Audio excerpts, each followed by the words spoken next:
पिछले कुछ हफ्तों में मेरे प्रदर्शन में गिरावट आई है। यह कुछ खास नहीं। मैंने चाय की चुस्की ली।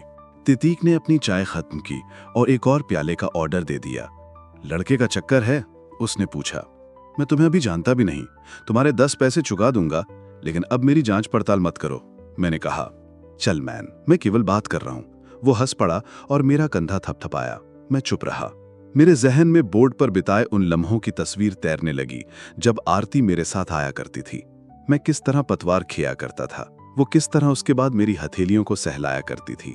ये याद करके मैं अपने हाथ मलने लगा। I hate her but I miss her. Titik ने एक भी शब्द कहे बिना 2 सिगरेट फूंक दी। हाँ, लड़की का ही मामला है, मैंने अनमने ढंग से कहा। उसने तुम्हें छोड़ दिया? उसने खींच निपोरते हुए कहा। नहीं, वो कभी मेरी नहीं थी। ऐसा हो जाता है, हम लूजर्स हैं, हमें चीजें आसानी से नहीं मिलती। मांस, रस, गैस, हमारे लिए कुछ भी पाना आसान नहीं है। हाँ, हर कोई हमें गया गुजरा समझता है, फिर चाहे कोटा की कोचिंग क्लासेस हों या हमारे शहर की कोई बदमाश लड़की। मैंने कहा। बदमाश लड़की हैं? तुम तो मजेदार इंसान जान पड़ते हो। तितीक ने हाई फाइव करते हुए कहा। अब मुझे घर चले जाना चाहिए। हमारा कोई घर नहीं होता, हम हवा में लटके हुए हैं। कोई घर नहीं, स्कूल नहीं, कॉलेज नहीं, जॉब नहीं, बस कोटा। उसने आंख मारते हुए कहा। तितीक रेजोनेंस में पड़ता था और वो सेकंड टाइम रिपीटर था। वो पहली बार भी गिविटर बन चुका था और इस बार भी वो कोटा से जाने का पूरा मन बना चुका था। हम दोस्त बन गए। हर रात चमन चाय वाले के यहाँ हमारी मुलाकात होती। लेकिन एक दिन ऐसा लगा कि शायद चाय का सहारा काफी ना था। मिस्टर पुल्ली ने मुझे अपनी क्लास से निकाल बाहर कर दिया था। अगर उन्होंने तुम्हें बाहर जाने को कह दिया तो क्या हुआ? ये कोई रियल कॉलेज तो है नहीं, तितीक ने कहा। मुझे झपकी लग गई थी। लेक्चर बड़ा बोरिंग था, मैंने कहा। वो हंस पड़ा। मैंने आज उन्हें उनका दूसरा इंस्टॉलमेंट भी दे दिया, इसके बावजूद वे मेरे साथ ऐसा सलूक कर रहे हैं। चल, आज हमारा काम केवल चाय से नहीं चलेगा। तितीक उठ खड़ा हुआ। हम चाय की दुकान से बाहर चले आए। हम कहाँ जा रहे हैं? मेरे घर, उसने कहा। तितीक का रूम देखकर लगता नहीं था कि वो कोटा के किसी हार्डवर्किंग रिपीटर का रूम है। किताब से ज्यादा तादाद बियर की बोतलें थीं, पेन से ज्यादा सिगरेट के बट्स थे। दीवार पर रेजोनेंस के सर्कुलर्स के बजाय अधनंगी लड़कियों के पोर्ट्रेट्स थे। तुम तो यहां वाकई सेटल डाउन हो गए हो, मैंने कहा। नहीं, अगर मैं वाकई यहां सेटल हो सकता तो हो ही जाता, लेकिन इस साल के बाद मेरे पेरेंट्स मुझे पैसे नहीं देने वाले, उसने कहा। उसने अपने कबर्ड से ओल्ड मंक की एक बोतल निकाली। उसने मेरे लिए नीट रम की एक ड्रिंक बनाई। उसका वाद बहुत खराब था। इस साल के बाद क्या करोगे? मैंने पूछा। कुछ नहीं, बस मेरे पेरेंट्स असलियत से वाकिफ हो ही जाएंगे। दोनों टीचर्स हैं। मैं उम्मीद करता हूं पिछले 2 साल में अपनी जिंदगी की आधी सेविंग्स मुझ पर खर्च कर देने के बाद वो ये तो समझ ही जाएंगे कि उनका बेटा किसी भी एंट्रेंस एग्जाम को क्रैक नहीं कर सकता। यदि तुम मेहनत करो तो तुम कर सकते हो, मैंने कहा और अपनी ड्रिंक को अपने से दूर ही रखा। नहीं, मैं ऐसा नहीं कर सकता, तितीक ने ठोस तरीके से कहा। सिलेक्शन रेट 3% से भी कम है। हम में से अधिकांश स्टूडेंट्स इन टेस्ट्स को भी क्रैक नहीं कर सकते, लेकिन आखिर ये बात हमारे पेरेंट्स को कौन समझाए? एनीवे, अपनी ड्रिंक एक ही शॉट में खत्म कर दो। रम का वाद किसी गर्म और कड़वी दवाई की तरह था। मैंने जैसे तैसे उसे अपने गले के नीचे उतारा। मैं आरती को भुला देना चाहता था। कभी कभी किसी बुरे एहसास को एक और बुरे एहसास से ही रिप्लेस किया जा सकता है। मैंने एक और ड्रिंक मांगी और उसके बाद एक और।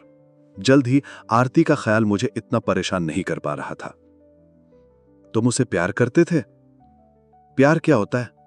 प्यार वो होता है जो आईआईटी एंट्रेंस एग्जाम क्लियर करने पर आपके पेरेंट्स आपके लिए महसूस करते हैं, उसने कहा। हमने हाई फाइव किया। मेरे ख्याल से मैं उससे प्यार ही करता था, मैंने थोड़ी देर से कहा। कितने समय तक? उसने एक सिगरेट सुलगा ली। 8 साल। होली शिट, या तुम दोनों की मुलाकात अस्पताल में पैदा होने के बाद ही हो गई थी, प्रतीक ने कहा। मैंने सिर हिला दिया। अगले 3 घंटे तक मैं उसे अपनी एक तरफा प्रेम कहानी के बारे में बताता रहा। उस दिन से जब मैंने उसका टिफिन चुरा लिया था, उस दिन तक जब उसने आखिरी बार मेरे हाथ को सहलाया था, और फिर हाल ही में जब उसने मुझे अपनी कॉन्टैक्ट लिस्ट से निकाल बाहर कर दिया था। प्रतीक चुपचाप सुनता रहा। तो तुम्हें क्या लगता है? कुछ कहो, मैंने कहा। मुझे देखकर हैरानी हुई कि वो अभी तक जाग रहा था। तुम जब तक चाहे बात कर सकते हो मैन, उसने बची खुची रम भी मेरी ड्रिंक में उड़ेल दी। सॉरी, मैंने सिकुचाते हुए कहा।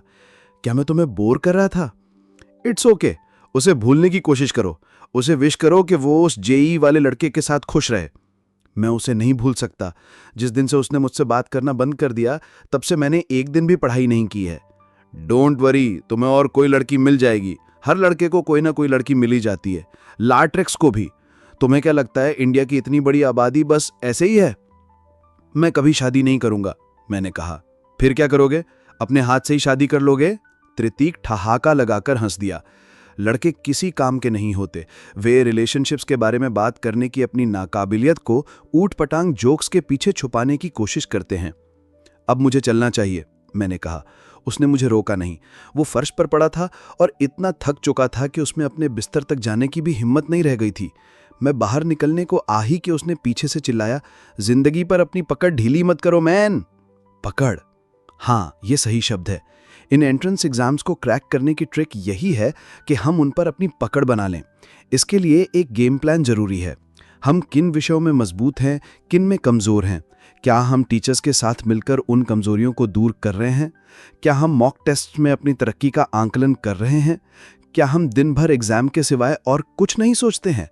क्या हम जल्दी जल्दी नहाते और खाना खाते हैं ताकि हमारे पास पढ़ाई करने का और समय हो? यदि इन सभी सवाल का जवाब हाँ है, तभी हम कह सकते हैं कि हमारी पकड़ मजबूत बनी है। कामयाब होने का बस यही एक तरीका है। निश्चित रूप से हम उन कुछ टैलेंटेड स्टूडेंट्स में से भी एक हो सकते हैं जिन्हें कामयाब होने के लिए ज़्यादा पढ़ने की ज़रूरत नहीं होती। लेकिन हमारे पेरेंट्स के मीडियोकर जीन्स के कारण हम में से अधिकतर इस तरह के टैलेंटेड स्टूडेंट्स नहीं होते। कितनी अजीब बात है कि ऐसे सड़े हुए जीन्स डोनेट करने वाले हमारे पेरेंट्स को ही ये समझने में सबसे ज़्यादा वक्त लगता है कि उनका बेटा आइंस्टाइन का क्लोन नहीं है। मेरी पकड़ ढीली पड़ चुकी थी। आरती द्वारा मुझसे दूरी बना लेने के कम से कम 3 महीने तक ऐसा ही रहा। त्रितीक मेरा नया और इकलौता दोस्त बन गया। मैं क्लासेस अटेंड करता था, लेकिन हैंगओवर के कारण मेरे लिए बेंजीन चक्रों या रेडियो एक्टिव आइसोटोप्स को समझना कठिन हो गया था। मैं प्रैक्टिस शीट्स पर काम करने की कोशिश करता था, लेकिन फोकस नहीं कर पाता था। टीचर्स अब मुझे क्विटर मानने लगे थे और उन्होंने मुझ पर ध्यान देना बंद कर दिया था। मैं एक सकर स्टूडेंट बन गया था, उन नाउम्मीद स्टूडेंट्स में से एक जिन्हें केवल इसलिए आने की इजाज़त दी जाती थी क्योंकि उन्होंने कोचिंग सेंटर को इसके पैसे चुकाए थे। एक और मुसीबत थी, मेरा खर्च बढ़ गया था क्योंकि अब मुझे रम के लिए भी पैसे चुकाने पड़ते थे। त्रितीक ने मुझे कुछ समय तक ट्रीट दी, लेकिन उसके बाद उसने मुझसे कहा कि मैं अपने हिस्से के लिए पे करूं। मैं जानता था कि आखिरी इंस्टॉलमेंट के पैसे चुकाने के लिए बाबा ने उधार लिया था। अब उनके पास बिल्कुल पैसा नहीं था। बहरहाल मेरे पास और कोई विकल्प नहीं रह गया था। एक रात मैंने एसटीडी बूथ से अपने घर फ़ोन लगाया। सॉरी बाबा, मैं पिछले हफ्ते फ़ोन नहीं लगा पाया। ठीक है, तुम मन लगाकर पढ़ाई कर रहे हो ना? बाबा ने कहा। उनकी आवाज़ बहुत कमज़ोर लग रही थी। बाबा, एक छोटी सी प्रॉब्लम है। क्या? मुझे कुछ नई किताबें चाहिए। मैथ्स के लिए उनसे अच्छी कोई किताब नहीं है। तुम उन्हें किसी से ले नहीं सकते क्या? मुश्किल है, सभी अपनी किताब अपने पास ही रखना चाहते हैं। बाबा चुप हो गए। मैं भी चुप रहा और एक साथ इतने सारे झूठ बोल देने के बाद दम लेने की कोशिश करता रहा। कितने पैसे चाहिए? 2000 रुपए। इंपोर्टेड किताब है। ओके, आपके पास पैसा है बाबा? 1 हफ्ते में भेज दूं। आपने कितना लोन लिया है बाबा? 50,000। मैंने तुम्हें 30,000 भेज दिए थे, लेकिन किशन की छत ठीक कराने के लिए मुझे भी कुछ पैसे की ज़रूरत थी। यानी आपको वैसे भी कुछ और पैसा उधार लेना ही था? शायद। जो चाहे भेज दीजिएगा। अब मैं चलता हूं, ये महंगा कॉल है। तुम सिलेक्ट तो हो जाओगे ना गोपी? हाँ, मैं हो जाऊंगा। मैंने रिसीवर नीचे रख दिया। मुझे बहुत बुरा लग रहा था। मैंने तय किया कि मैं और मेहनत से पढ़ाई करूंगा। मैं फिर से 25 परसेंटाइल में जगह बनाऊंगा और फिर टॉप 5 तक भी जाऊंगा। मैंने तय किया कि मैं पूरी रात पढ़ूंगा। लेकिन मुझे रम की तलब भी लग रही थी। जल्द ही मेरा निश्चय कमज़ोर साबित हुआ। मैं त्रितीक के घर गया और रात का अधिकतर वक्त वहीं गुजार दिया। मुझे कोई भी चीज़ पढ़ाई करने के लिए तैयार नहीं कर पा रही थी। फिर मेरा जन्मदिन आया। मेरा जन्मदिन मेरे कोटा आने के 5 महीने बाद आया था। मैंने इसे कोई स्पेशल डे नहीं माना था और मैंने सोचा था कि मैं रोज की तरह क्लासेस अटेंड करूंगा। लेकिन मेरी बर्थडे वाली रात मिस्टर सोनी ने मेरे दरवाजे पर दस्तक दी। कोई फोन पर है और तुम्हारे बारे में पूछ रहा है। उनकी नींद में डूबी हुई आवाज सुनाई दी। इस वक्त कौन होगा? मैंने कहा। मैं हैरान था। बाबा? कोई लड़की है, मिस्टर सोनी ने कहा, और happy birthday by the way. Thanks, मैंने कहा और फोन उठा लिया। आखिर कौन हो सकता था, मैंने सोचा। कैरियर पाथ की कोई टीचर? क्या मैंने कुछ गलत कर दिया था? Happy birthday Gopal. आरती के अद्भुत शब्द मेरे कानों में इस तरह पड़े जैसे कोटा की गर्म दोपहर में बारिश हो जाए। मेरे भीतर भावनाएं उफन रही थीं। मेरी खुशी का कोई पारावार न था। आरती, मैं अपने आंसुओं को नहीं रोक सका और वे मेरे गालों पर ढुलक पड़े। तो तुम अब भी मेरी आवाज पहचानते हो? मैंने तो सोचा था कि मैं कुछ देर गेसिंग गेम खेलूंगी। हम बात कर सकते हैं, मैं तुम्हें डिस्टर्ब तो नहीं कर रही? मैं आरती से बातचीत करने के इस दृश्य की हजारों बार कल्पना कर चुका था। मैंने सोचा था कि यदि उसने मुझे कभी फोन लगाया तो मैं उसके साथ रूखा व्यवहार करूंगा, जैसे कि मुझे कोई परवाह न हो कि वो कौन है और क्या है, या मैं ऐसा दिखावा करूंगा कि मैं बहुत व्यस्त हूं। निश्चित ही वो तमाम ड्रेस रिहर्सल एक झटके में हवा हो गई। नहीं नहीं आरती, मैंने कहा, तुम मुझे बिल्कुल डिस्टर्ब नहीं कर रही हो। मैंने कई महीनों से इससे बेहतर महसूस नहीं किया था। आखिर बर्थडे साल में एक बार ही क्यों आता है? तो बर्थडे पर कुछ खास करने का इरादा है? आरती ने कहा। नॉट रियली, शायद किसी दोस्त के साथ डिनर पर जाऊं। दोस्त? डेट क्यों? उसने अपनी चिर परिचित शरारती आवाज में कहा। प्रतीक, वो लड़का है, मैंने कहा। ओह ओके, आरती ने कहा। That's nice. मुझे पिछली बार की चैट के लिए खेद है। वो चुप रही। मुझे वो सारी बातें नहीं कहनी थी, लेकिन तुमने कांटेक्ट ही बंद कर दिया था। आज तक मुझसे किसी ने इस तरह बात नहीं की। I am sorry. It's okay. Anyway, आज तुम्हारा बर्थडे है, मैं नहीं चाहती कि तुम खराब महसूस करो। राघव कैसा है? मैंने कहा। मैं अपने आप को रोक नहीं पाया। मैं उनके रिलेशनशिप स्टेटस के बारे में जानने के लिए बेकरार था। वो अच्छा है, उसने BHU में अपना पहला सेमेस्टर पूरा कर लिया है। तब तो वो मजे कर रहा होगा। नहीं, उतना नहीं। इनफैक्ट अब वो कैंपस की मैगजीन संपादन करता है। वो उसी के बारे में बात करता रहता है। दैट्स ग्रेट, मैंने कहा। उसने अभी तक मुझे उन दोनों के रिश्तों के बारे में नहीं बताया था। मैं भी पिछली बार की तरह बहुत उतावला नजर नहीं आना चाहता था। वो बहुत बेहतरीन इंसान है गोपाल। तुम्हें देखना चाहिए कि वो दुनिया के लिए कितना कुछ कर गुजरना चाहता है। मुझे इस बात से कोई सरोकार नहीं था कि राघव दुनिया के लिए कितना कुछ कर गुजरना चाहता है। मैं बस यही चाहता था कि वो दुनिया के एक इंसान को मेरे लिए छोड़ दे। मैंने तो कभी नहीं कहा कि वो बुरा व्यक्ति है। गुड, और मैं उसके साथ खुश हूं। यदि तुम एक दोस्त के रूप में मेरी फिक्र करते हो तो तुम्हें इसे स्वीकार करना चाहिए। क्या हम दोस्त हैं? मैंने पूछा। यदि हम दोस्त नहीं होते तो क्या मैं तुमसे अभी बातें कर रही होती? उसने कहा। मैं उसे बताना चाहता था कि उसने मुझसे पिछले 3 महीने से बात नहीं की थी। खैर, यदि लड़कियों के सामने उनके द्वारा कही गई बात के उलट सबूत पेश किए जाएं तो वे बहुत अपसेट हो जाती हैं। यस आई गेस, मैंने कहा और चुप हो गया। फिर मैंने कहा, तो हम बातें कर सकते हैं? हाँ, बशर्ते तुम मुझे अनकंफर्टेबल महसूस ना कराओ। और क्या? और राघव और मेरे रिश्ते को एक्सेप्ट कर लो। क्या मेरे पास कोई और चॉइस है भी? मैंने कहा। That's the point. मैं चाहती हूं कि तुम खुशी खुशी इसे एक्सेप्ट कर लो। यदि तुम्हें अपने सपनों की लड़की मिल जाए तो मुझे भी बहुत खुशी होगी। तो यही बात थी। राघव उसके सपनों का लड़का था। जंग लगा चाकू मेरे भीतर और गहरा धंसने लगा। मुझे समझ नहीं आया कि क्या कहूं। मैं एक्सेप्ट करता हूं, मैंने थोड़ी देर बाद कहा। मैं एक बार फिर उससे दूर नहीं होना चाहता था। उससे बातचीत बंद होने के बाद कोटा में मेरी जिंदगी नर्क जैसी हो गई थी। कूल, क्योंकि मैं तुम्हें मिस करती हूं, उसने कहा, एक दोस्त की तरह। उसने इस आखिरी वाक्यांश पर जोर दिया। लड़कियां हमेशा इस तरह की बातें करती हैं। वे ये ध्यान रखती हैं कि उनके द्वारा कही गई बात के आधार पर बाद में उन्हें मुश्किल में न डाला जा सके। जैसे कि यदि मैं उसे कहता, तुम्ही ने तो कहा था कि तुम मुझे मिस करती हो, तो वो तपाक से कहती, लेकिन मैंने ये भी तो कहा था कि एक दोस्त की तरह मिस करती हूं, जैसे कि हम किसी अदालत में हों। लड़कियों को समझना मुश्किल है। मैं शर्त लगाकर कह सकता हूं कि कैरियर पाथ के जेम्स भी लड़कियों को समझने में नाकाम साबित होते। You there? उसने पूछा और मेरे विचारों का सिलसिला टूट गया। हाँ, मैंने कहा। ओके, अब मुझे जाना है। Happy birthday again. Thank you, bye. मैं तुमसे बात करूंगा या चैट करूंगा? मैंने कहा और रुक गया। मैं तुम्हें बाद में चैट में ऐड कर लूंगी। वो हंस पड़ी। Sorry again.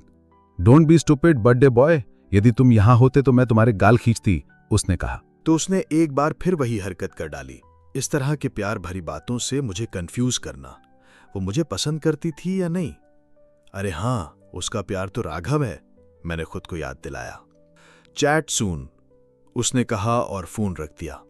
मैं इतना अच्छा महसूस कर रहा था कि मेरी डेस्क पर रखी फिजिक्स की सॉल्ट सॉल्यूशंस गाइड भी चूमने लायक लग रही थी।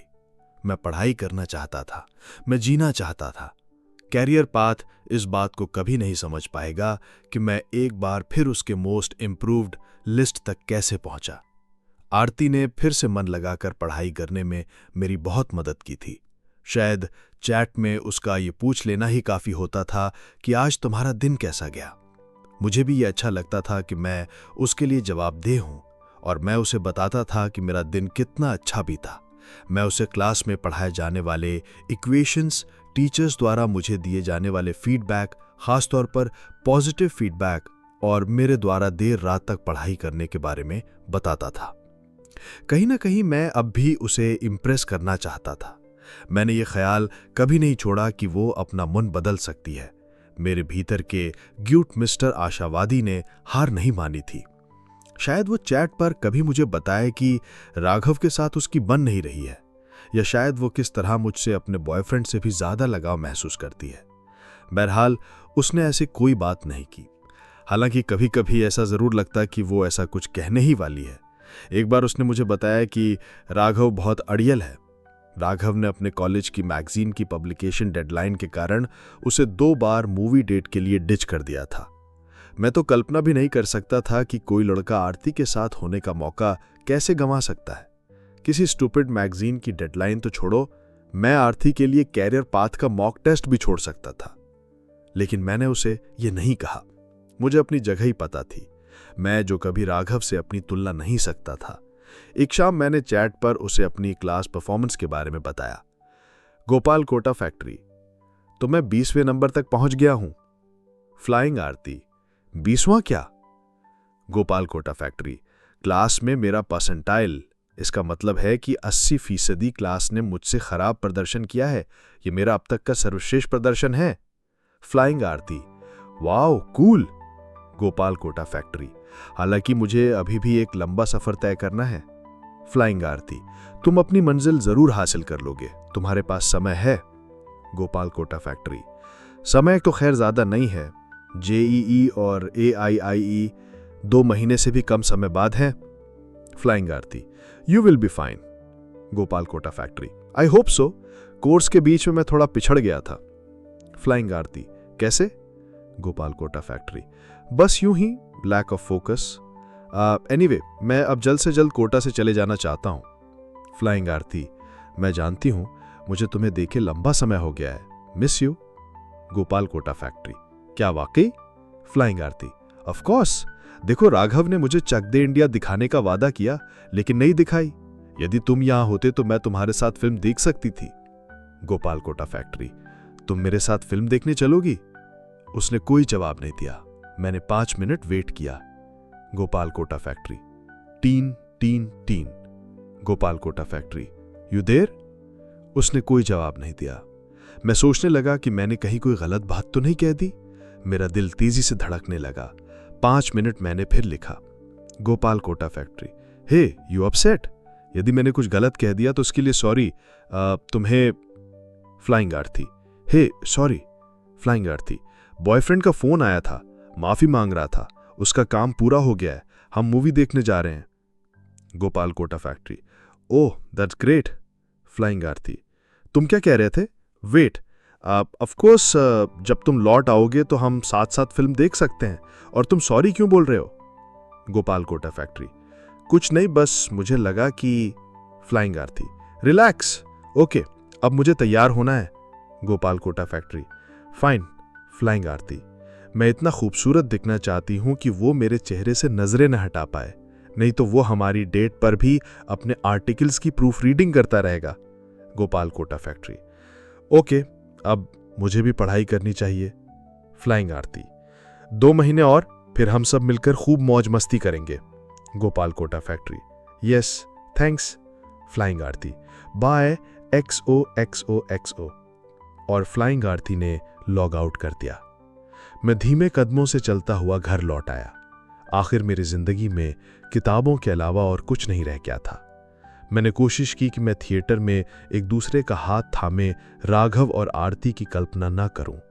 मैं सोचने लगा कि क्या मुझे आरती से बातचीत जारी रखनी चाहिए, लेकिन मुझे निराशा की वो गर्त याद आती थी जिसमें मैं उससे पिछली बार बातचीत बंद होने के बाद पड़ गया था। पूरी तरह नर्वस ब्रेकडाउन होने से तो यही बेहतर है कि दिल पर छोटी मोटी चोट पड़ती रहे। करियर पाथ के इंस्टीट्यूट ने हमने कहा था कि हम रात 8 बजे ही सो जाएं। ये जेईई एग्जाम से पहले की शाम थी। हमारी आखिरी क्लास में मोटिवेशनल स्पीचेस हुई। बैलोजी ने महात्मा गांधी से लेकर मोहम्मद अली तक के उदाहरण दिए। ये वे लोग थे जिन्होंने मुश्किल हालात का सामना करने के बावजूद कभी हार नहीं मानी। मैंने हवा में मोहम्मद अली की तरह मुक्का लहराया और गांधी की तरह सदे हुए कदमों से इंस्टीट्यूट से बाहर चला आया। मेरा मकसद था दुनिया के सबसे कठिन ऐसे एग्जाम्स में से एक को क्रैक करना। घर जाते वक्त मैंने 2 लोगों को फोन लगाया जो मुझे गुड लक विश कर सकते थे। मेरे गोपी, मेरी बेस्ट विशेस हमेशा तुम्हारे साथ हैं। कल तुम्हारे पास एक मौका है कि तुम अपने परिवार के नाम को मशहूर बना सकते हो, बाबा ने कहा। थैंक यू बाबा, मैंने कॉल की अवधि कम रखते हुए कहा। फिर मैंने आरती का नंबर घुमाया। हेलो, एक पुरुष स्वर ने मुझे चौंका दिया। वो आवाज उसकी पिता जैसी नहीं लग रही थी। क्या मैं प्लीज आरती से बात कर सकता हूं? मैंने कहा। श्योर, आप कौन बोल रहे हैं? उस व्यक्ति ने पूछा। गोपाल। हाय गोपाल, इट्स राघव, उस व्यक्ति ने कहा। मेरे हाथ से फोन लगभग छूट कर गिर पड़ा। राघव? मैंने कहा। मैंने लगभग 1 साल से उससे बात नहीं की थी। मुझे नहीं पता था कि राघव को आरती और मेरे बारे में कितना पता था, खासतौर पर उससे हुई मेरी झड़प और फिर उसके बाद हमारी बातचीत फिर शुरू होने के बारे में। मैंने अपने लहजे को न्यूट्रल ही बनाए रखा। बीएचयू में कैसा लग रहा है? अभी तक तो सब ठीक है। बीएचयू किसी भी दूसरे कॉलेज जैसा ही है, बस यहाँ बेहतर सुविधाएं हैं। तुम कैसे हो? कल जेईई है, तुम अंदाजा लगा सकते हो। पता है, मेरा कॉलेज भी एक सेंटर है। तुम तब से यहाँ एक बार भी नहीं आए। आखिरी मिनट तक मेरी क्लासेस चलती रहीं, फिर कल से मेरा AIIEE फाइनल रिपीटर भी शुरू हो रहा है। मुझे तो खुशी है कि मैं इस सब से पार पा चुका, राघव ने हंसते हुए कहा। वो मुझे चिढ़ाना नहीं चाहता था, लेकिन मुझे बुरा लगा। जब कोई व्यक्ति इनडायरेक्टली भी आपके कमजोर हिस्से पर चोट करता है तो दर्द होता है। उम्मीद करता हूं कि मैं भी जल्दी इससे पार पा जाऊंगा, मैंने कहा। तुम क्रैक कर लोगे। आरती ने मुझे बताया था कि तुम्हारी पढ़ाई अच्छी चल रही है। तो वे दोनों मेरे बारे में बात करते हैं, मैंने सोचा। किसे बता, पेपर पर डिपेंड करता है, फिर किस्मत का भी साथ मिलना चाहिए। सच बात है, राघव ने कहा। 1 मिनट तक असहज सी खामोशी पसरी रही। ये उसकी गलती थी, क्योंकि वो भूल गया था कि मैंने आरती से बात करने के लिए फोन लगाया था। तो आरती है? अरे हाँ, 1 सेकंड होल्ड करो। मुझे उसकी खिलखिलाहट सुनाई दी। मैंने सोचा कहीं राघव ने मेरे बारे में कोई जोक तो नहीं सुनाया। Hey best of luck JEE boy, Aarti ने कहा। थैंक यू, मुझे इसकी जरूरत है। मैं तुम्हारे लिए प्रार्थना करने विश्वनाथ मंदिर गई थी, आरती ने कहा। वाकई? हाँ, और मैं इस आलसी राघव को भी अपने साथ ले गई थी, उसने कहा और फिर हंस पड़ी। हम अभी अभी लौटे हैं। Hey Raghav, stop stop, hold on Gopal. जैसे कि मैंने उनके इस प्राइवेट हंसी ठिट्ठे को सुनने के लिए ये लॉन्ग डिस्टेंस कॉल लगाया हो। मैंने सुना कि आरती राघव से कह रही थी कि वो उसकी नकल ना करे, लेकिन शायद राघव के पास करने के लिए कोई और बेहतर काम ना था। हेलो, मैंने 60 सेकंड्स के बाद कहा। हे सॉरी, आरती ने अपने आप को संभालते हुए कहा। ओके, अब मैं उसे अपने से दूर कर सकती हूँ। गोपी, तुम एग्जाम सेंटर पर सुपर कॉन्फिडेंट होके जाओगे, प्रॉमिस? हाँ, मैंने किसी आज्ञाकारी बच्चे की तरह कहा। जब वो मुझसे इस तरह अधिकार के साथ बात करती थी तो मुझे अच्छा लगता था। मैं चाहती हूं कि तुम ये महसूस करो कि तुम जिंदगी में जो चाहो हासिल कर सकते हो, क्योंकि मैं जानती हूं तुम ऐसा कर सकते हो। मैं तुम्हें हासिल नहीं कर सकता, मैं उससे कहना चाहता था। इसके बावजूद मुझे अच्छा लगा कि उसने बिग टेस्ट से पहले मेरा हौसला बढ़ाया। AIIEE खत्म होते ही मैं सीधे वाराणसी की ट्रेन में सवार हो जाऊंगा। हाँ, हम भी तुम्हारा इंतजार कर रहे हैं। जल्दी आना। रिजल्ट आने पर हम साथ मिलकर तुम्हारी जीत का जश्न मनाएंगे।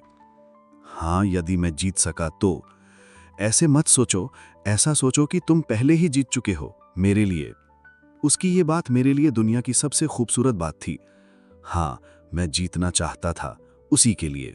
शहर बदल गया था, लेकिन कोटा का जेईई एग्जाम सेंटर मुझे पिछले साल जैसी ही फील दे रहा था। पेरेंट्स टैक्सी लोड्स और ऑटो लोड्स में आ रहे थे।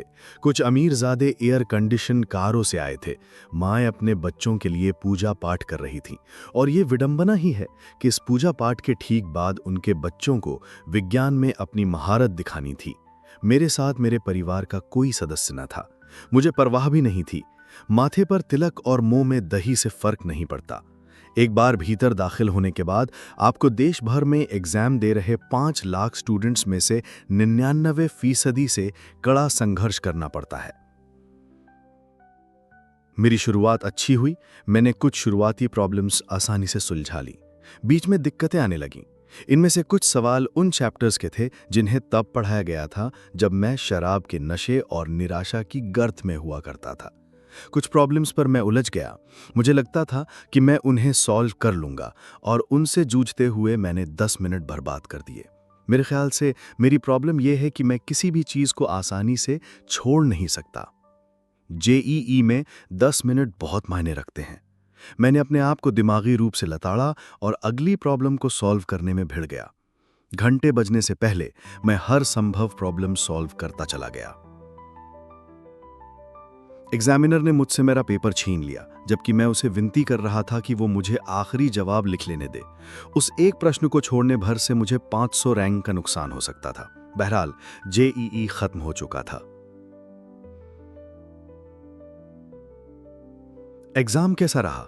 शाम को बाबा ने मुझसे पूछा। मैंने एक ईमानदार जवाब देने की कोशिश की। पिछली बार से बेहतर। गुड, लेकिन अभी रिलैक्स मत करो। AIEEE पर पूरा ध्यान लगाओ। जी हां, मैंने कहा।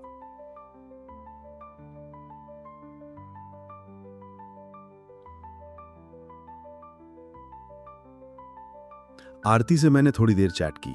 जैसा कि जाहिर था, उसने मुझे फिर से हौसला दिलाया। कॉलेज में उसकी पढ़ाई में बाधा आने वाली थी। उसके पेरेंट्स ने अमेरिका में उसकी आंटियों से मिलने के लिए एक फैमिली ट्रिप का प्लान बनाया था। यदि मैं कॉल या चैट नहीं कर पाई तो मैं तुम्हें शिकागो से ईमेल करूंगी, उसने कहा। उसने मुझे AIEEE के लिए गुड लक विश करते हुए कुछ मेल्स भी भेजे। आरती ने मुझे ये भी बताया कि राघव की छुट्टियां चल रही थीं और वो किसी लोकल अखबार में इंटर्नशिप कर रहा था। राघव के पिता इस बात से बहुत खुश नहीं हैं कि उनका इंजीनियर बनने वाला बेटा अखबार में काम कर रहा है, लेकिन मैं कहती हूं भला इसमें गलत ही क्या है। आरती ने अपने एक ईमेल में लिखा।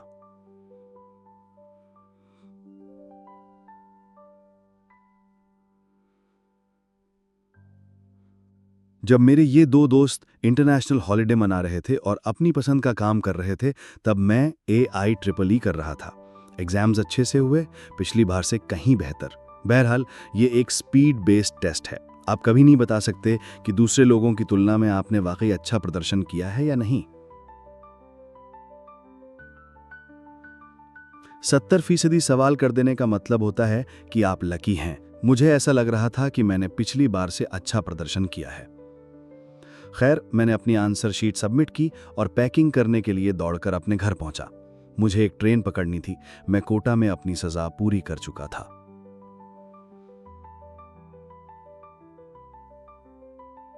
प्रतीक मुझे स्टेशन पर ड्रॉप करने आया। उसने कंपार्टमेंट में भारी बैग्स चढ़ाने में मेरी मदद की। तुम रायपुर कब जाओगे? मैंने कहा। जब वो लोग मुझे लेने आएंगे, प्रतीक ने बेपरवाही के साथ कहा और हाथ हिलाकर मुझे विदा दी। स्टेशन पर केवल वाराणसी के नज़ारे और गंधी मेरा स्वागत करने पहुंचे। मैंने अपने आने के बारे में किसी को नहीं बताया था। मैं नहीं चाहता था कि बाबा स्टेशन तक पहुंचने के लिए ऑटो रिक्शा पर पैसा खर्च करें।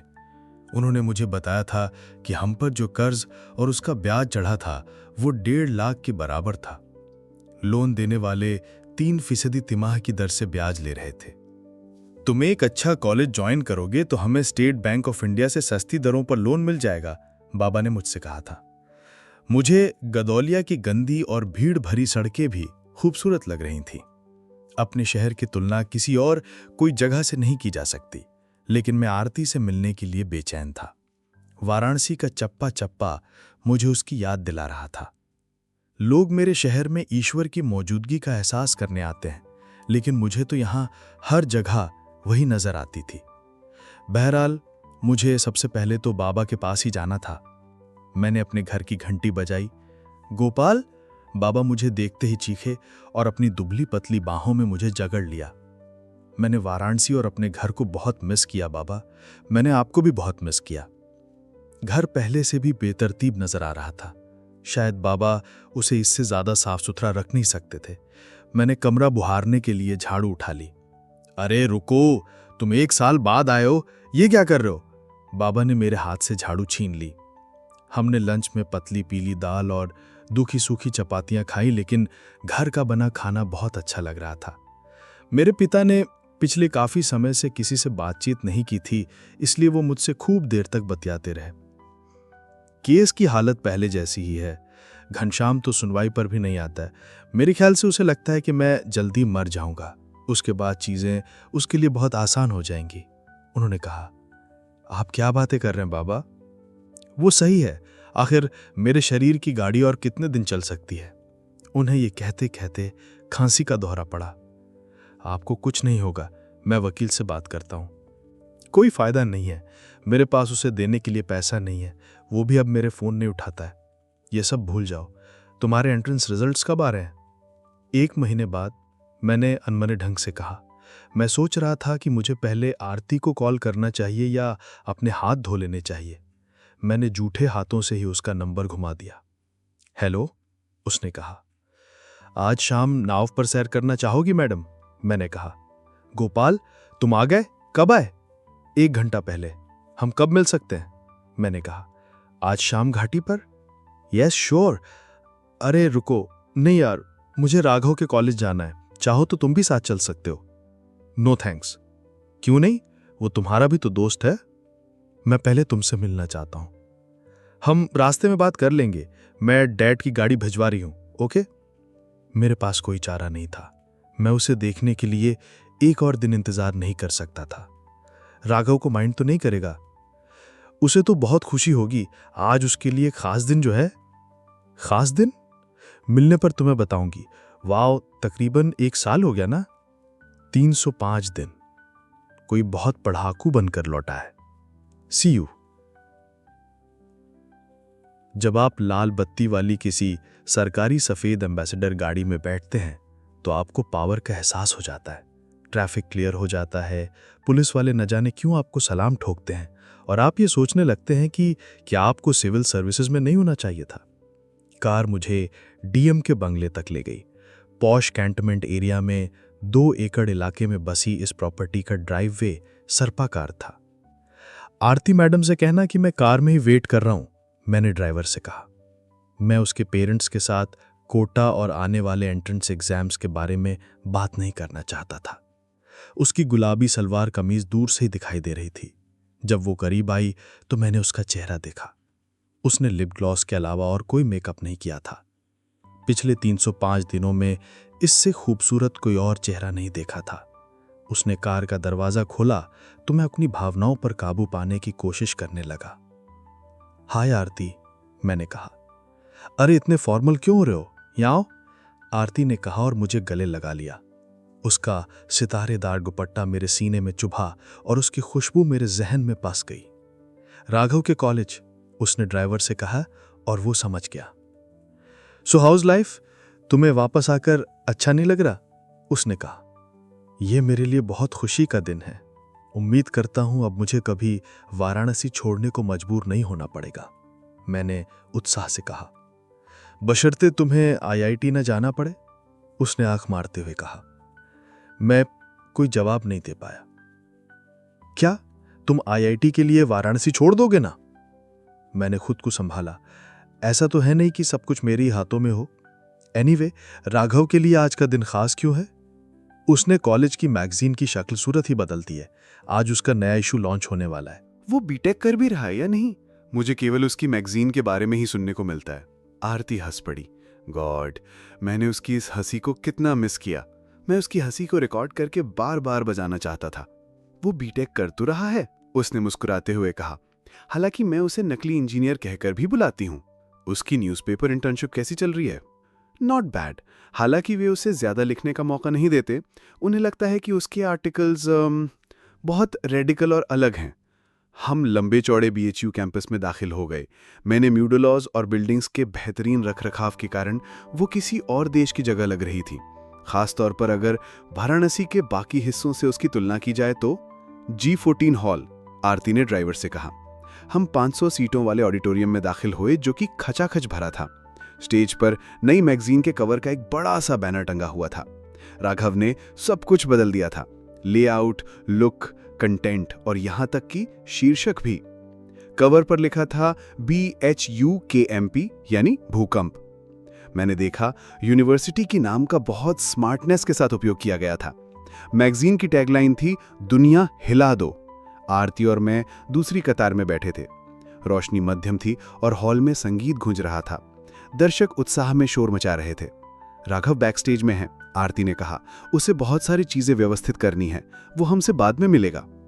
10 स्टूडेंट्स के एक समूह ने मंच संभाला। वे सिर से पैर तक काले लिबादे से ढके थे और उस पर अस्थि पंजरों की आकृति बनी थी। अल्ट्रावायलेट लाइट्स चालू हुई और अस्थि पंजर चमकने लगे। अब ऑडिटोरियम में माइकल जैक्सन का गाना मैन इन द मिरर गूंजने लगा। I am gonna make a change for once in my life. अस्थि पंजर एक्रोबेटिक डांस करने लगे। दर्शकों ने जोरदार अभिवादन किया। गाना चलता रहा। If you want to make the world a better place, take a look at yourself and then make a change. ये मैगजीन की लॉन्चिंग है या डांस शो? मैंने मुंह बिचकाते हुए कहा। पहले स्टूडेंट्स को एंटरटेन करो, उनका ध्यान खींचो, फिर हम जो कहना चाहते हैं वे हमारी बात सुनेंगे, आरती ने कहा। मैंने कहा। उसका चेहरा अल्ट्रावायलेट रोशनी में भीगा हुआ था। राघव भी यही कहता है, एंटरटेन एंड चेंज। मैंने कंधे उचका दिए। फिर मैंने मुड़कर स्टूडेंट्स को देखा। मैं सोचने लगा कि इनमें से कितनों ने कोटा में समय बिताया होगा। यदि आंकड़ों की ही बात करूं तो उनमें से 1/3 उसी शहर से होकर आए होंगे जहां से मैं आज आया था। मैं अपने को ये सोचने से रोक नहीं पाया कि क्या हॉल की इतनी सारी सीटों में से मैं एक भी नहीं हासिल कर सकता। अस्थि पंजरों का नाच खत्म हुआ। तालियों की गड़गड़ाहट सुनाई दी। काला सूट पहने एक लंबा सा व्यक्ति स्टेज पर आया। गुड इवनिंग BHU, उसकी जानी पहचानी आवाज सुनाई दी। ये तो राघव है, मैंने हैरत से कहा। वो तो पूरी तरह बदल चुका था। मैंने इससे पहले उसे कभी सूट में नहीं देखा था। वो किसी रॉक स्टार जैसा लग रहा था। उसका सधा हुआ शरीर देखकर लग रहा था कि उसने कॉलेज की स्पोर्ट्स सुविधाओं का भरपूर फायदा उठाया है। उसकी तुलना में मैं कोटा में 1 साल बिताने के बाद थुलथुल और ढलती उम्र का नजर आ रहा था। राघव ने अपनी स्पीच शुरू की। ये कोई मामूली कॉलेज नहीं है। आप मामूली स्टूडेंट्स नहीं हैं, इसलिए हमारी मैगजीन भी मामूली नहीं हो सकती।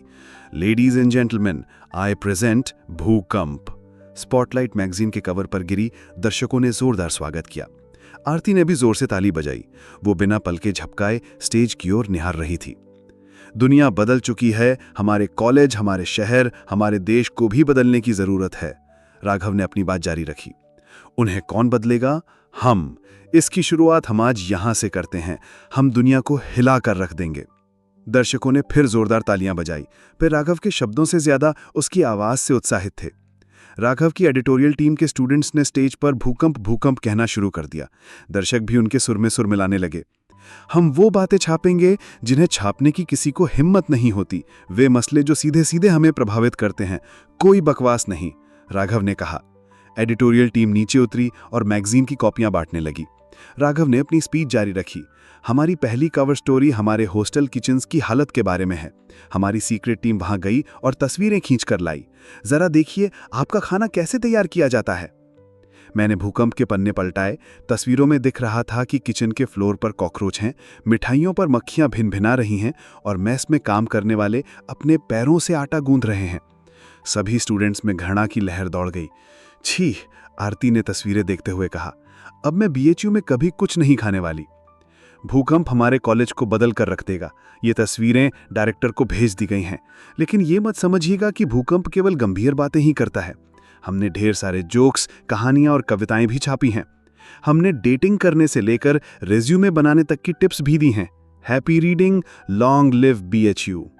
राघव की स्टेज से चले जाने के 1 मिनट बाद तक स्टूडेंट्स तालियां बजाते रहे। राघव ने आरती की ओर स्टेनलेस स्टील की एक प्लेट बढ़ाई जिसमें ब्रेड की 2 स्लाइस थीं। बटर टोस्ट, ये क्लीन है, मैं प्रॉमिस करता हूं, उसने उससे कहा। हम कार्यक्रम खत्म होने के बाद BHU की कैंटीन में आए थे। आरती ने सैंडविच को डरते डरते उठाया। कैंटीन ठीक है, प्रॉब्लम्स हॉस्टल के किचन में है, राघव ने कहा। और अब वो भी साफ हो जाएगा। गोपाल खाओ। मैंने एक प्लेन पराठा ऑर्डर किया था। मैं उसे धीरे धीरे खाता रहा। राघव ने आरती की सैंडविच उठाई और उसे एक और खिलाया। वो मुस्कुराती। मैं चल भुन गया। तुम्हें कोटा कैसे लगा? राघव ने मुझसे पूछा। हमारे यहाँ कोटा से ढेर स्टूडेंट्स हैं। यदि मैं एक अच्छे कॉलेज तक पहुंचने में कामयाब होता हूं तो कोटा बहुत अच्छा है, अगर नहीं तो वो दुनिया की सबसे खराब जगह है। तुम कामयाब होगे। तुम पिछले साल भी लगभग कामयाब हो ही गए थे। राघव ने दाएं हाथ से अपने मसाला डोसा का एक कौर तोड़ा। उसके बाएं हाथ में भूकंप की एक कॉपी थी। तुम बदल गए हो राघव, मैंने कहा। कैसे? उसने मेरी ओर देखा। ये मैगजीन और ये सब किस लिए? किस लिए? मुझे ऐसा करना अच्छा लगता है इसलिए, उसने कहा। आरती ने कुछ नहीं कहा। वो बस हमें बातें करते देखती रही। मैं सोच रहा था कि उसके दिमाग में अभी क्या चल रहा है। क्या वो हम दोनों की तुलना कर रही थी? मैं हर लिहाज से राघव के मुकाबले कुछ नहीं था, सिवाय एक चीज के, उसे ज्यादा प्यार करने के लिहाज से। कोई भी व्यक्ति उसे इतना प्यार नहीं कर सकता था जितना मैं करता था। हम किसी प्रोफेशनल इंजीनियरिंग कॉलेज में मैगजीन एडिट करने नहीं जाते हैं। लोग जी तोड़ मेहनत करके यहां तक पहुंचते हैं ताकि एक अच्छा जॉब पा सकें, मैंने कहा। यह तो बहुत संकरी सोच हुई। जो चीजें हमारे आसपास हैं उनके बारे में क्या? खाना सफाई से नहीं पकाया जाता, लैब्स में बाबा आदम के जमाने की मशीनें हैं। हमारे शहर की हालत देख लो। वाराणसी इतनी गंदी क्यों है? हमारी नदियों को कौन साफ करेगा? राघव की काली आंखें आग उगल रही थीं। कम से कम हम तो नहीं कर सकते, मैंने उसकी बात का विरोध करते हुए कहा। हमारे लिए तो अपनी जिंदगी की मुश्किलों से जूझना ही काफी है। राघव ने अपनी चम्मच उठाई और मेरी तरफ इशारा करते हुए कहा, मैं इसी एटीट्यूड को बदल देना चाहता हूं। रहने भी दो, मैंने कहा। कोई कुछ नहीं बदल सकता। हॉस्टल वर्कर तुम्हारी मां की तरह खाना नहीं पका सकते, और वाराणसी 1000 सालों से दुनिया का सबसे बड़ा डंपिंग ग्राउंड बना हुआ है। हर कोई यहां अपने पापों को डंप करने आता है। क्या कभी कोई वाराणसी में रहने वाले हम जैसे लोगों के बारे में सोचता है जो उनके द्वारा छोड़ी गई गंदगी के बीच रहते हैं? बॉयज, क्या हम थोड़ा कम सीरियस हो सकते हैं? मैं बोर हो रही हूं। मैं तो बस, मैंने कहा। वो नहीं सुनेगा, वो जिद्दी है। आरती ने राघव की नाक पर चुटकी काट ली। मेरे शरीर में सिहरन दौड़ गई। राघव ने अपना हाथ आगे बढ़ाया और आरती ने उसे थाम लिया। फिर वो उठी और राघव की गोद में जा बैठी। सभी का ध्यान हमारी ओर खिंच गया तो राघव सेल्फ कॉन्शियस हो गया। इंजीनियरिंग कॉलेजेस में आमतौर पर इस तरह का प्यार का सार्वजनिक प्रदर्शन देखने को नहीं मिलता। जो लोग प्यार करते हैं वो कभी कभी इस बात को समझ नहीं सकते कि वो दुनिया की नजरों में कितने स्टूपिड दिख रहे हैं। स्टॉप इट आरती, उसने उसे धकेलते हुए कहा। क्या कर रही हो? वो अपनी सीट पर चली गई। मिस्टर एडिटर, मुझे अपनी जिंदगी से एडिट मत करना, ओके? उसने कहा।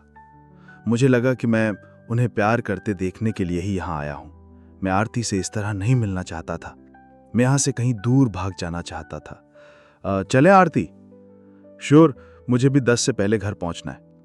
हमने डिनर पूरा किया और राघव ने बिल चुकाया। बाबा कैसे हैं? बीमार हैं, मैंने कहा। अब उनकी हालत और खराब हो गई है। मुझे लगता है वे मुझसे कुछ छुपा रहे हैं। क्या? उन्हें ऑपरेशन की जरूरत है, लेकिन वे ये बात मानने को राजी नहीं होंगे। वे खर्च बचाना चाहते हैं। ये तो बड़ी अजीब बात है। हाँ, 10 साल पहले हमारे पास उस विवादित जमीन को बेचने का ऑफर था। यदि हम उसे औने पौने दामों में बेच डालते तब भी अपना खर्च निकाल लेते। वो तुम्हारी जमीन है, उसे सस्ते में क्यों बेचना चाहते हो? तुम्हारी बात सुनकर बाबा खुश होंगे। हमें आता देखकर ड्राइवर ने कार स्टार्ट कर दी। उसकी हेडलाइट की रोशनी में पार्किंग में खड़ी गाड़ियां नहा गईं। कार में बैठ जा गोपाल, मैं 1 सेकंड में आती हूं, आरती ने कहा। मैं कार में इंतजार करता रहा। हालांकि मैंने सोचा था कि मैं झांक कर नहीं देखूंगा, लेकिन मैं खुद को रोक न पाया। रंगीन शीशों में मैंने देखा कि वे दोनों एक पेड़ के पीछे गए। फिर उन्होंने एक दूसरे को बाहों में भर लिया। राघव ने अपना चेहरा उसके चेहरे पर झुकाया। मुझे लगा जैसे मुझे मत लिया जाएगी। वो 5 मिनट बाद आई। ज्यादा देर तो नहीं हुई? उसने लापरवाही से पूछा। मैं चुप रहा। मैंने उससे नजरें नहीं मिलाई। उसने ड्राइवर से चलने को कहा। नाइस इवनिंग है ना? मैंने सिर हिला दिया। कैंपस बहुत खूबसूरत है ना? बीएचयू गेट से बाहर निकलते उसने कहा। हम चुपचाप बैठे रहे। कार स्टीरियो में म्यूजिक बज रहा था। कैलाश खेर का गाना था, जिसमें टूटे पंखों वाले एक परिंदे के बारे में बताया जा रहा था जो अब कभी नहीं उड़ सकेगा। गाना टूटे सपनों के बारे में था और इसके बावजूद अल्लाह के बंदों से हंसने की उम्मीद कर रहा था। मैंने एक आध बार नजर बचाकर उसके चेहरे की ओर देखा। उसके होंठों पर अब लिप ग्लॉस नहीं था। ना चाहकर भी मैं उन दोनों के और अंतरंग क्षणों की कल्पना करने लगा। तुम ठीक तो हो? आरती ने कहा। हाँ, क्यों? मैंने कहा। इतने चुप चुप क्यों बैठे हो? बाबा के बारे में सोच रहा हूं। उसने समझदारी की तरह सिर हिला दिया। लेकिन वो ये बात कभी नहीं समझ सकती कि लूजर्स के पास चाहे दिमाग हो या ना हो, दिल जरूर होता है। हाथ गुजरे और रिजल्ट्स का दिन और करीब आ गया। बाबा मुझसे भी ज्यादा बेचैन नजर आ रहे थे। एक रात जब मैं उन्हें उनकी दवाइयां देने गया तो उन्होंने पूछा, रिजल्ट्स कब आ रहे हैं? मैंने कहा, अगले हफ्ते। आईआईटी के? उसके एक हफ्ते बाद। मैंने कहा, यदि तुम आईआईटी तक पहुंचने में कामयाब हो जाओ तो बहुत अच्छा हो, है ना? बाबा ने कहा। उनकी आंखों में चमक थी। मैंने उन्हें एक कंबल उड़ा दिया। बाबा, डॉक्टर ने कहा था कि आपको ऑपरेशन की जरूरत है। डॉक्टर्स को ज्यादा बिजनेस चाहिए और क्या? उन्होंने कहा।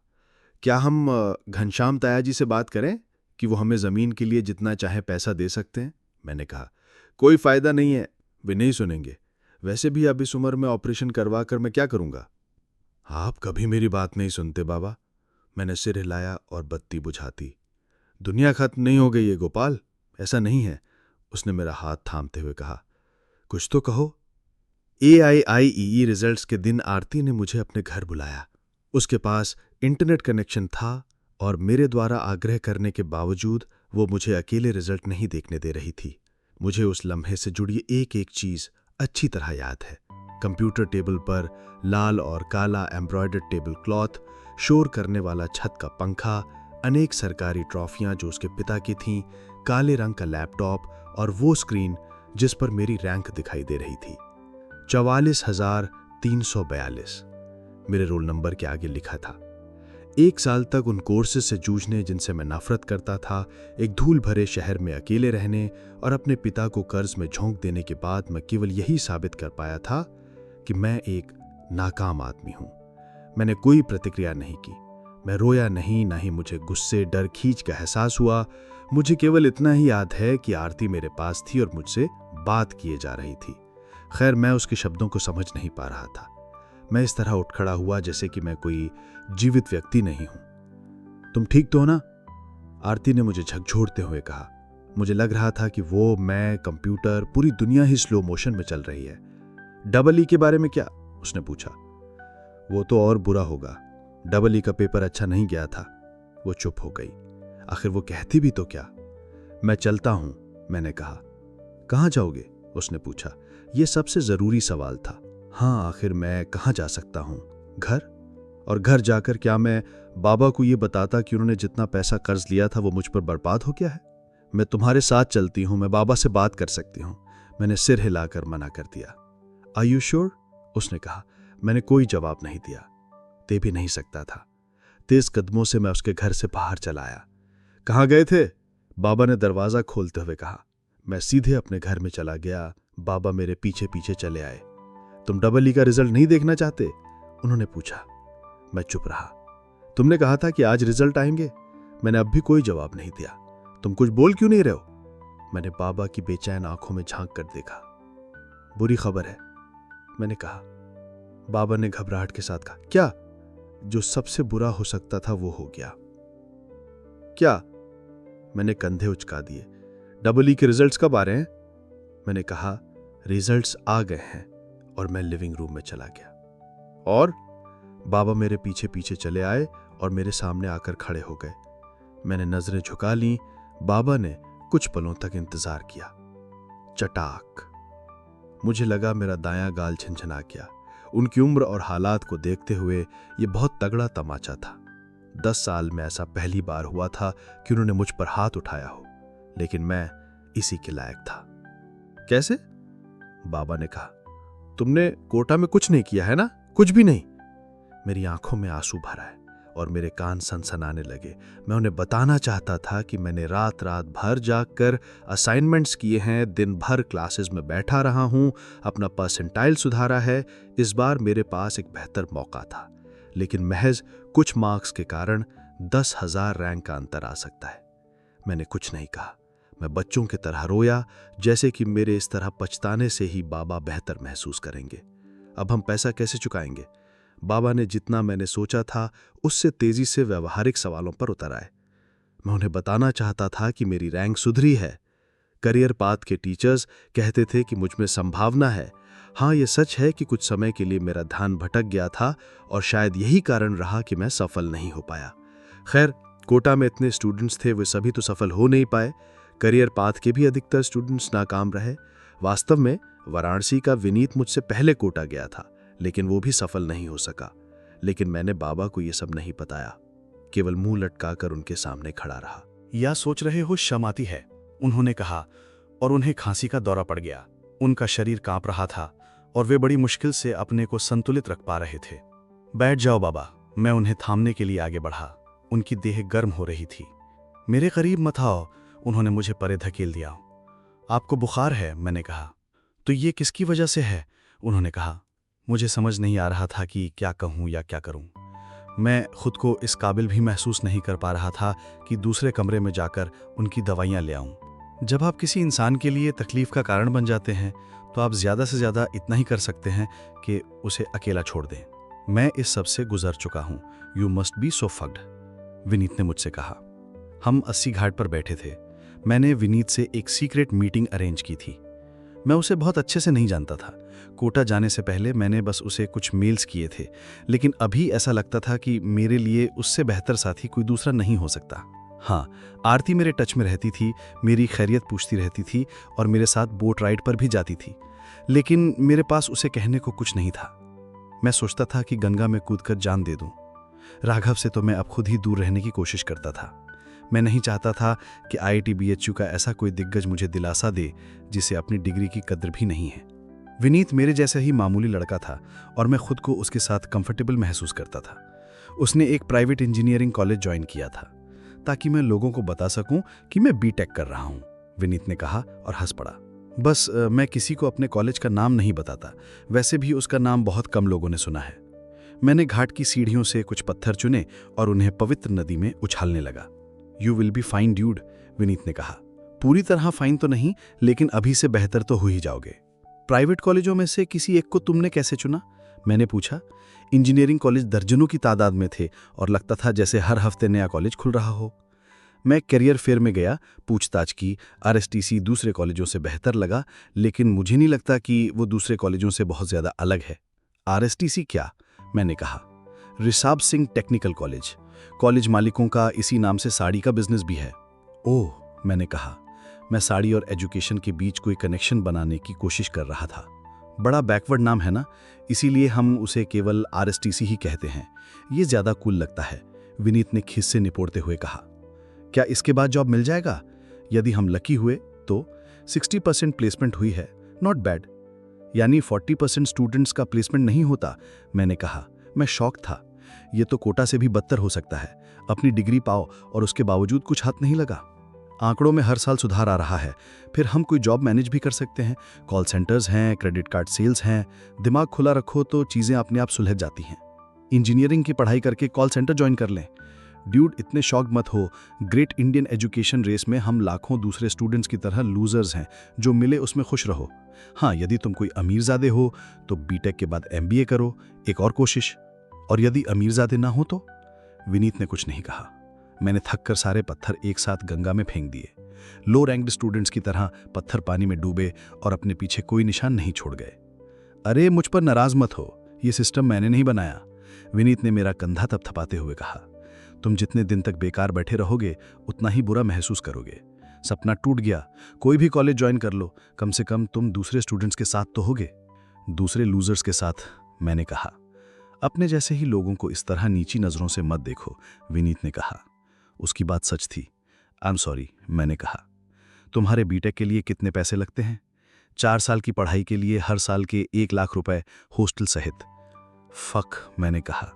यदि इसके बाद कोई जॉब मिलता भी है तो इतना पैसा कमाने में जाने कितने साल गुजर जाएंगे पता है, लेकिन फीस पेरेंट्स चुकाते हैं। फिर वे हर जगह जाकर डींगे हाँकते हैं कि उनका बेटा इंजीनियर बनने वाला है। तुम भी 4 साल तक के लिए झंझट से बच जाते हो। इस बारे में सोचना ये बुरा तरीका नहीं है। हमारे पास पैसा नहीं है, मैंने सीधे सपाट ढंग से कहा। विनीत उठ खड़ा हुआ। तब तो मेरे दोस्त तुम्हारी बहुत मुसीबत होने वाली है। जा रहे हो? मैंने कहा। हाँ, कैंपस वाराणसी से 20 किलोमीटर दूर है। चीयर अप, तुमने जिंदगी को सबसे फक्ड स्थिति में देख लिया है, यहां से अब हालात बेहतर ही होंगे। मैं भी उठ खड़ा हुआ और अपने ट्राउजर्स से धूल झाड़ने लगा। मुझे घर जाने में डर लग रहा था। बाबा ने 3 दिन से मुझसे बात नहीं की थी। गढ़ौलिया मेन रोड पहुंचने के लिए हम सकरी विश्वनाथ गली से होकर गुजरे। 2 हफ्ते बाद डॉक्टर संपूर्णानंद स्पोर्ट्स स्टेडियम में कैरियर फेयर होने वाला है।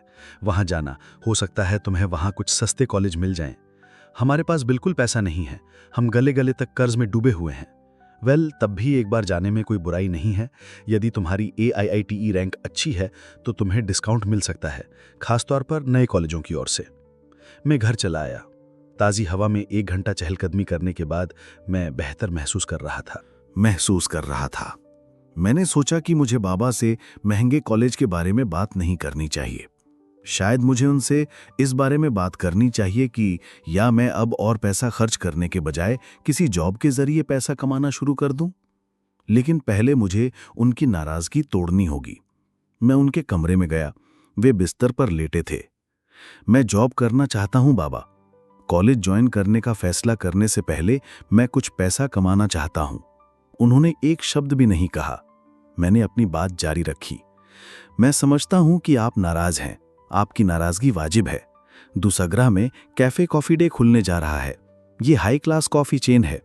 उन्हें हॉट स्टाफ की जरूरत है। 12वीं पास अप्लाई कर सकते हैं। मुझे जवाब में केवल पंखे की हल्की घरघराहट ही सुनाई दी। मैंने अप्लाई कर दिया है। मैं पूरी जिंदगी तो कॉफी शॉप में काम नहीं करूंगा ना। वो मुझे 5,000 रुपया महीना देंगे। नॉट बैड, है ना? बाबा चुप रहे। यदि आप इसी तरह चुप्पी साधे रहे तो मैं मान लूंगा कि आप राजी हैं। मेरे ये कहने के बावजूद बाबा चुपचाप लेटे रहे। मैं चाहता था कि वो मुझ पर चिल्लाएं, नाराज हों, लेकिन कम से कम ये खामोशी तो टूटे। मैं उन पर झुका। बाबा, मुझे इस तरह सजा मत दो, मैंने कहा। मैंने उनकी बाह थामकर उन्हें हिलाया। उनकी बाह ठंडी और बेजान थी। बाबा, मैंने फिर कहा। उनकी देह अकड़ी हुई लग रही थी। बाबा, और तब जाकर मैं समझ सका कि मैं अनाथ हो चुका था। वाराणसी में होने का एक फायदा यह है कि यहां दाह संस्कार के लिए ज्यादा झंझट नहीं करनी पड़ती। डेथ इंडस्ट्री ही इस शहर को चलाती है। हरीशचंद्र घाट के इलेक्ट्रिक शवदाह गृह में और दुनिया भर में जाने माने मणिकर्णिका घाट पर साल भर में 45,000 से ज्यादा लाशें जलाई जाती हैं, यानी एक दिन में 100 से भी ज्यादा। केवल छोटे बच्चों और नाग के काटने से मरने वाले लोगों का दाह संस्कार नहीं किया जाता। आमतौर पर उनकी लाश को सीधे नदी में छोड़ दिया जाता है। संस्कृत में कहा गया है, काश्याम ही मरणान मुक्ति, जिसका मतलब है काशी में मरने वाला व्यक्ति सीधे मोक्ष प्राप्त करता है। हिंदू मानते हैं कि यदि उन्होंने काशी में प्राण त्यागे तो वो अपने आप स्वर्ग पहुंच जाएंगे, फिर उन्होंने धरती पर चाहे जितने ही पाप क्यों ना किए हों। बड़ी अजीब बात है कि भगवान स्वर्ग में इस तरह की वाइल्ड कार्ड एंट्री क्यों देते हैं। लेकिन जो भी हो, कम से कम इससे मेरे शहर की रोजी रोटी तो चलती है। स्पेशलिस्ट वन स्टॉप दुकानों में आपको जलाने की लकड़ियों से लेकर पुरोहितों और मृतक की अस्थियां रखने के लिए बर्तन तक मिल जाते हैं, ताकि मरने वाला व्यक्ति पूरी गरिमा के साथ अपनी अंतिम यात्रा पर निकले। मणिकर्णिका घाट पर दलाल विदेशियों को लुभाते हैं कि वो आकर अंतिम संस्कार देखें और पैसा देकर तस्वीरें खींचें। इससे भी उन्हें अतिरिक्त आय होती है। वाराणसी शायद दुनिया का इकलौता ऐसा शहर होगा जहां मौत एक टूरिस्ट आकर्षण है। लेकिन मेरे शहर का मौत से चाहे जो नाता रहा हो, इससे पहले मेरा कभी मौत से वास्ता नहीं पड़ा था। मुझे अपनी पूरी जिंदगी में कभी किसी मृत देह का सामना नहीं करना पड़ा था। इसलिए मुझे समझ नहीं आया कि बाबा की मृत देह को देखकर पहले पहल क्या प्रतिक्रिया करूं। मैं रोया नहीं, मैं रो नहीं सकता था। पता नहीं क्यों। शायद क्योंकि मुझे बहुत गहरा झटका लगा था और मैं भावनात्मक रूप से भीतर से पूरा सूख चुका था। या शायद उनके अंतिम संस्कार के बाद भी मुझे एक और दुखद घटना के लिए तैयार रहना था, यानी मेरे तीसरे एंट्रेंस एग्जाम का नतीजा। शायद क्योंकि मुझे उनके अंतिम संस्कार के लिए बहुत काम करना था, या शायद क्योंकि मुझे लगता था कि मैं उनका हत्यारा हूं। मुझे पहले अंतिम संस्कार और फिर 2 पूजा के लिए व्यवस्था करनी थी। मुझे समझ नहीं आ रहा था कि किसे बुलाऊं। मेरे पिता के बहुत कम दोस्त थे। मैंने उनके कुछ पुराने स्टूडेंट्स को बुलाया जो उनसे लगातार संपर्क में बने हुए थे। मैंने हमारे वकील दुबे अंकल को खबर की। किसी अन्य कारण के बजाय व्यावहारिक कारण से अधिक, वकील न सिर्फ मेरे पिता के एग्जीक्यूटर थे बल्कि उनके जीवन काल में उनकी सभी लेन देन में शामिल रहे थे। मेरे पिता की मृत्यु के साथ मुझे अर्थव्यवस्था के लिए पैसों की जरूरत पड़ गई। मैं एक मध्यम वर्गीय भारतीय परिवार से हूं और मेरी कोई मनी मैनेजमेंट की ट्रेनिंग नहीं हुई थी। शायद यही वजह रही हो कि मैंने अपने पिता की मृत्यु के बाद दुबे अंकल को फोन किया।